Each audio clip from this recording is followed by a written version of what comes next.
بسم اللہ الرحمن الرحیم جی ناظرین، پروگرام سچ بولو میں خوش آمدید اور میں ہوں آپ کا میزبان فیصل مقصود۔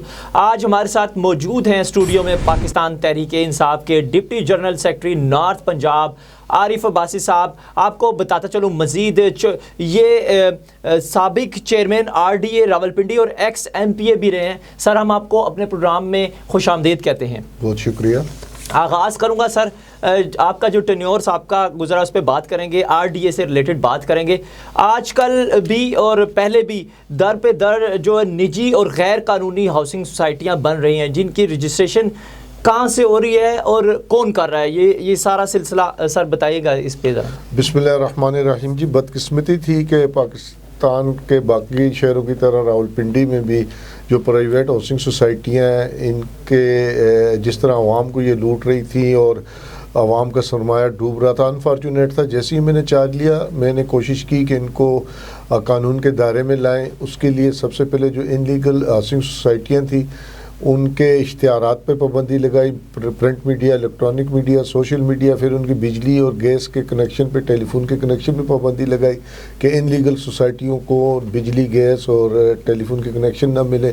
اس کے بعد میں نے ان کے جو لیگل سوسائٹیاں تھیں جن کا NOC تھا، ان کی اپنی ویب سائٹ اپڈیٹ کی اور ان ساروں کی لسٹ along with جو ان کا ماسٹر پلان تھا، جو ان کا نقشہ تھا، میپ اپلوڈ کر دیا اس پہ ویب سائٹ پہ، تاکہ لوگوں کو پتہ چل سکے کہ جو سوسائٹی اپروڈ ہے اس کے پاس کتنے پلاٹ ہے، وہ ایکسیسو پلاٹ نہ بیچ سکیں۔ اور جو ان لیگل سوسائٹیاں تھیں اور انڈر پروسیس جو تھیں، ان کی لسٹ بھی ویب سائٹ پہ ڈال دی، تاکہ لوگ جب ان سے اپنا خریداری کرنے جائیں ان کو پتہ ہو کہ جس سوسائٹی سے وہ پلاٹ خرید رہے ہیں آیا یہ لیگل ہے کہ نہیں۔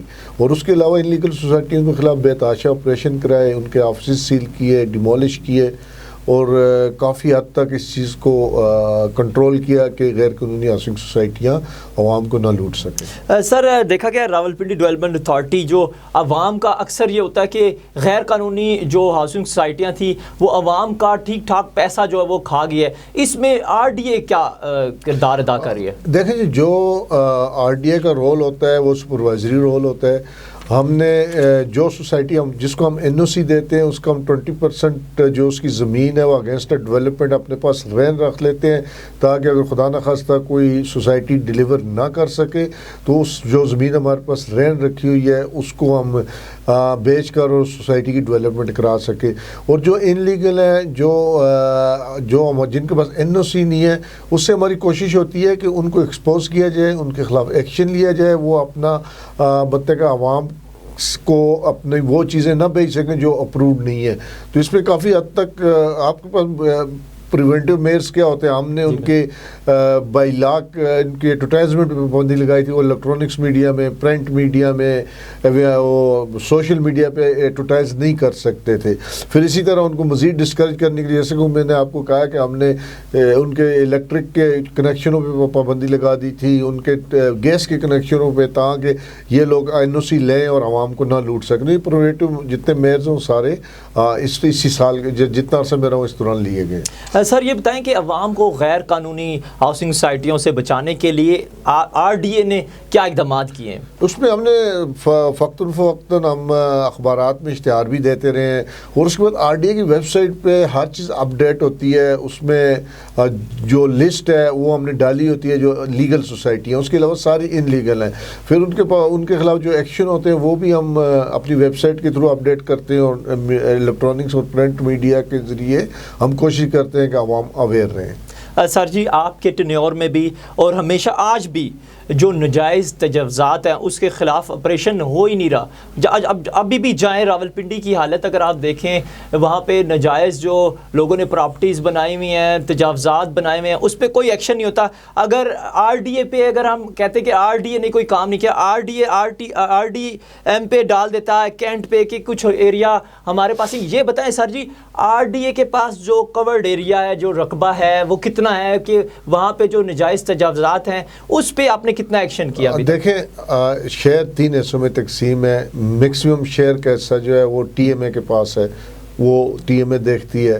کچھ کینٹ کے جو ایریا وہ کینٹ دیکھتے ہیں. آر ڈی اے کے پاس سوائے اس کے 11 اسکیمیں ہیں, انہیریٹڈ اسکیمیں جو ہمیں راولپنڈی امپرومنٹ ٹرسٹ سے ٹرانسفر ہوئی ہیں, وہ ایریا جوریڈکشن آر ڈی کے جہاں ناجائز تجاوزات کا آر ڈی اے ذمہ دار ہے. اور اس کے علاوہ جو سوسائٹیاں بنتی ہیں یا جو نوٹیفائڈ روڈ ہیں, 9 روڈیں ہیں اس ٹائم پنڈی میں نوٹیفائڈ ہیں, ان کی تجاوزات باقی جو اندرونی شہر آپ دیکھتے ہیں جیسے راجہ بازار ہے, مری روڈ ہے, یا کمرشل مارکیٹ ہے, یا چاندنی چوک, یہ آر ڈی اے کی جوریڈکشن میں نہیں آتے, یہ آتے ہیں ٹی ایم اے کی جوریڈکشن میں. اور ٹی ایم اے اس پہ سر چیئرمین صاحب, اب آپ سے سابق چیئرمین بھی رہے اپنے ٹینیور میں, سر آپ جب بھی ٹی ایم اے سے بات کی جائے کہ آپ نے جو نجائز تجاوزات ہے اس پہ کتنا آپریشن کیا, وہ آر ڈی اے پہ ڈال دیتا ہے, یا اگر آر ڈی اے کی بات کرے وہ کینٹ پہ ڈال دیتا ہے, یہ سر ماجرا کیا ہے, ذرا اس کو کلیئر کریں. اس میں کلیئر جو ریڈکشن ہے آر ڈی اے کا, سوائے جو 11 اسکیمیں ہیں شہر کی, چھوٹی چھوٹی اسکیمیں ہیں, وہ اتنی بڑی نہیں ہیں. ان کے علاوہ آر ڈی اے صرف ہاؤسنگ سوسائٹیوں کو دیکھتا ہے, اور نوٹیفائڈ جو روڈ ہیں جو آر ڈی اے کے انڈر آتے ہیں.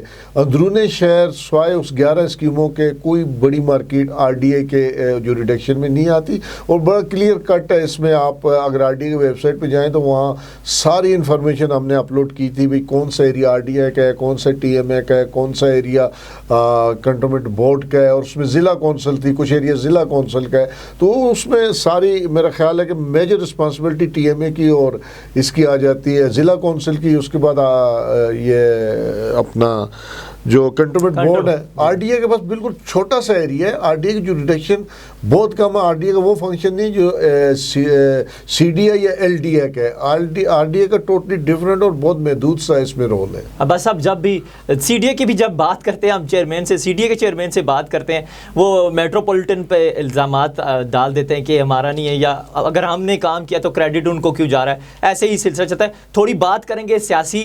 سر یہ بتائیں, آپ کا پاکستان تحریک انصاف سے بھی تعلق ہے, بلکہ آپ ان سے جڑ چکے ہیں. ابھی سیاسی صورتحال یہ ہے کہ جو پی ٹی آئی کی پاکستان تحریک انصاف کے اپنے ورکرز ہیں, اراکین ہیں, وہ آپس میں ان کی نہیں بن رہی, ایک دوسرے کے خلاف جو ہے بات چیت اور ایک دوسرے کے خلاف لاتیں کھینچنے والا کام ہے. اس کو کیسے دیکھ رہے ہیں سر؟ نہیں دیکھیں, سیاسی پارٹی ہوتی ہے, ہم تو اس کو انصاف فیملی کہتے ہیں. پاکستان تحریک انصاف کے خاص مخصوص ہمارا کلچر ہے. ہمیں تو ہم دوسری سیاسی پارٹی, روایتی قسم کی سیاسی پارٹیوں سے قطعی مختلف ہیں. جہاں تک آپ نے کہا ہے کہ ہر گھر میں ہر پولیٹیکل پارٹی ہو, کوئی مذہبی پارٹی ہو, جہاں زیادہ لوگ ہوں گے وہاں اختلاف رائے ہونا کوئی بری بات نہیں ہے. اختلاف رائے سے ہی آگے آپ صحیح راستہ کا تعین کرتے ہیں, بحث مباحثے سے آپ اپنی غلطیاں دور کرتے ہیں. تو پاکستان تحریک انصاف کے قائد جو ہے عمران خان, ان پہ سب متفق ہیں. باقی نیچے جو ورکر ہیں یا باقی معاملات ہیں اس میں چھوٹے موٹے اختلافات آپس میں ہونا کوئی بری بات بھی نہیں ہے اور انہونی بات بھی نہیں ہے. ایک گھر میں اگر 5-6 بھائی ہیں تو ان کے آپس سوچیں مختلف ہوتی ہیں, ان کے آپس میں بعض چیزوں پہ مختلف رائے ہوتی ہے. تو میں نہیں سمجھتا پارٹی میں کوئی بڑا اختلاف ہے. سب متفق ہیں خان صاحب پہ, خان صاحب کی لیڈرشپ پہ, اور نیچے ورکروں کے درمیان چھوٹی موٹے اگر کہیں کچھ ہوتے ہیں تو یہ نیچرل ہے, اس میں کوئی تشویش والی بات نہیں. سر جی ایم کیو ایم کا معاملہ جو ابھی تک چل رہا ہے ان کے ساتھ, پی ٹی اے کے ساتھ, پاکستان تحریک انصاف کے ساتھ, انہوں نے اس کو چھوڑ دیا, اس کو حکومت کو بھی کابینہ کو بھی چھوڑ دیا, ابھی تک انہوں نے استعفیٰ واپس نہیں لیا. کیا سمجھتے ہیں خالد مقبول صدیقی صاحب؟ نہیں دیکھیں, ایم کیو ایم ایک مخصوص حالات میں سیاست کرتی ہے اور مخصوص ایریاز میں کرتی ہے. ایم کیو ایم کا صرف انہوں نے استعفیٰ دیا کیبنٹ سے, انہوں نے حکومت کی حمایت ابھی تک نہیں چھوڑی اور نہ وہ چھوڑیں گے. ظاہر ہے انہوں نے اپنے لوگوں کو مطمئن کرنا ہے. وہاں ان کے پاس ان کے وہاں پیپلز پارٹی کی حکومت ہے, اس کے ساتھ مسائل ہیں. پھر میئرشپ ایم کیو ایم کے پاس ہے, اس کے ساتھ ان کے میئرشپ کے جو پروونشل گورنمنٹ ہے اس کے ساتھ مسائل ہیں. تو انہوں نے وہ بہتر سمجھتے ہیں کہ انہوں نے کس وقت کیا لائے عمل اختیار کرنا ہے. لیکن میں سمجھتا ہوں کہ ایم کیو ایم اور پاکستان تحریک انصاف اس ٹائم کراچی کی آواز ہے. کراچی کا مینڈیٹ لوگوں نے پاکستان تحریک انصاف کو دیا اور اس کے بعد ایم کیو ایم کو دیا ہے. ہم ایک پیج پہ ہیں اور ہم اکٹھے رہ کے انشاءاللہ تعالی کراچی کے جو معاملات ہیں ان کو بھی ٹھیک کریں گے, اور کراچی کے جو بے انتہام مسائل میں گر چکا ہے کراچی, ان کا حل بھی انشاءاللہ تعالی پاکستان تحریک انصاف اور ایم کیو ایم کے اتحاد میں ہے. بہت شکریہ عباس صاحب. آپ ہمارے پروگرام سچ بولو کا ایک سیگمنٹ ہے. آنے والی جو بھی شخصیت یا سیلیبریٹی ہمارے پروگرام کا حصہ بنتی ہے وہ عوام کے لیے ایک میسیج جو ہے وہ دیتی ہے. آپ عوام کو کیا میسیج دینا چاہیں گے؟ میں صرف اتنا کہتا ہوں کہ پاکستان اللہ تبارک و تعالیٰ کی خاص نعمتوں میں سے ایک نعمت ہے. یہ دنیا کا واحد ملک ہے جو نظریے کی سوچ پہ بنا اور اسلام کے نام پہ بنا. اس کے ساتھ جو ہمارا اٹیچمنٹ ہے وہ اتنی بے لوث ہونی چاہیے کہ ہمیں ہر چیز سے مقدم یہ پاکستان کا مستقبل، پاکستان کی سلامتی، پاکستان کی ترقی، یہ ہمارے ترجیحات میں سب سے اوپر ہونی چاہیے. یہ ملک ہے تو ہمیں خدا نخواستہ اس ملک کا اگر کوئی نقصان پہنچا تو پھر شاید ہمیں ان قوموں کا حال سامنے رکھنا چاہیے جن کے پاس اپنے پاسپورٹ نہیں ہے. جی ناظرین، امید کرتا ہوں آج کا سچ آپ کو اچھا لگا ہوگا. مزید سچ جاننے کے لیے دیکھتے رہیں پروگرام سچ بولو. MCB برق رفتار کے ساتھ دور رہ کر بھی بہت کچھ کر رہے ہیں اپنے پیارے. کروڑوں چہروں پر خوشیاں بکھیر رہے ہیں. دبئی میں تو ہو گئی پاپا. بیرون ملک سے پاکستان فری اور فوری رقم بھجوانے کا بااعتماد ذریعہ MCB برق رفتار، جو دے آپ کو ملک بھر کے ATMs اور 1350 سے زائد MCB برانچز سے رقم وصول کرنے کی سہولت. MCB برق رفتار سے بھیجی گئی رقم MCB لائٹ والیٹ یا MCB آسان ریمیٹنس اکاؤنٹ میں بھی وصول کریں اور اپنی زندگیاں سنواریں. MCB برق رفتار، فوراً سے فوری. MCB bank for life.